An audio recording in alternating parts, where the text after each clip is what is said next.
ಬೆಂಗಳೂರು ದಕ್ಷಿಣ ಜಿಲ್ಲೆ ಚನ್ನಪಟ್ಟಣ ತಾಲೂಕಿನ ಕೋಡಂಬಳ್ಳಿ ಗ್ರಾಮದಲ್ಲಿ ಕೋಡಂಬಳ್ಳಿ ಯುವಕರ ಬಳಗದಿಂದ ಶ್ರೀ ಗೌರಿ ಗಣೇಶ ಮಹೋತ್ಸವದ ವಿಶೇಷವಾಗಿ ಭರ್ಜರಿ ಹೋಳಿಗೆ ಭೋಜನವನ್ನು ಆಯೋಜಿಸಿದ್ದರು. ಪ್ರತಿ ವರ್ಷವೂ ಶ್ರೀ ಗೌರಿ ಗಣೇಶ ಪ್ರತಿಷ್ಠಾಪನೆಯ ಮಹೋತ್ಸವದಲ್ಲಿ ಅನ್ನಸಂತರ್ಪಣೆ ಆಯೋಜನೆ ಮಾಡಿಕೊಂಡು ಬರುತ್ತಿದ್ದು, ಈ ಬಾರಿ ವಿಶೇಷವಾಗಿ ಹೋಳಿಗೆ ಭೋಜನವನ್ನು ಆಯೋಜಿಸಿದ್ದರು. ಸುಮಾರು 3,000ಕ್ಕೂ ಹೆಚ್ಚು ಮಂದಿ ಹೋಳಿಗೆ ಭೋಜನದ ಸವಿಯನ್ನು ಸವಿದರು. ಕೋಡಂಬಳ್ಳಿ ಯುವಕ ಮಿತ್ರರು ಸರದಿ ಸಾಲಿನಲ್ಲಿ ಪಂಕ್ತಿ ಭೋಜನವನ್ನು ಶಿಸ್ತುಬದ್ಧವಾಗಿ ನಡೆಸಿಕೊಟ್ಟಿದ್ದು ವಿಶೇಷವಾಗಿತ್ತು. ಕೋಡಂಬಳ್ಳಿ ಗ್ರಾಮದ ಯುವ ಸಮೂಹ ಈ ರೀತಿಯ ಗೌರಿ ಗಣೇಶ ಮಹೋತ್ಸವವನ್ನು ಆಯೋಜನೆ ಮಾಡುವುದು ಪ್ರತಿ ವರ್ಷವೂ ವಿಶೇಷವಾಗಿ ಕಾಣಿಸುತ್ತಿದ್ದು, ಗ್ರಾಮದ ಮುಖಂಡರು ಹಿರಿಯರು ಪ್ರಶಂಸೆಯನ್ನು ವ್ಯಕ್ತಪಡಿಸಿದ್ದಾರೆ.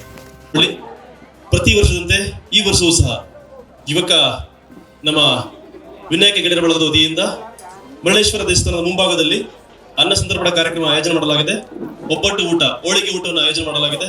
ಈ ಒಂದು ಅನ್ನ ಸಂತರ್ಪಣಾ ಕಾರ್ಯಕ್ರಮಕ್ಕೆ ಊರಿನ ಗ್ರಾಮಸ್ಥರು, ಅಕ್ಕಪಕ್ಕದ ಊರಿನ ಗ್ರಾಮಸ್ಥರು, ಅಂಗಡಿಯ ಮಾಲೀಕರು, ಯುವಕ ಮಿತ್ರರು, ಮಹಿಳೆಯರು, ವರ್ತಕರು, ಆಟೋ ಚಾಲಕರು ಪ್ರತಿಯೊಬ್ಬರು ಕೂಡ ಈ ಒಂದು ಅನ್ನ ಸಂತರ್ಪಣಾ ಕಾರ್ಯಕ್ರಮಕ್ಕೆ ಭಾಗಿಯಾಗಿ ಶ್ರೀ ವಿಘ್ನೇಶ್ವರ ಕೃಪೆಗೆ ಪಾತ್ರರಾಗಬೇಕೆಂದು ತಮ್ಮಲ್ಲಿ ಸುವಿನಯ ಪ್ರಾರ್ಥನೆ.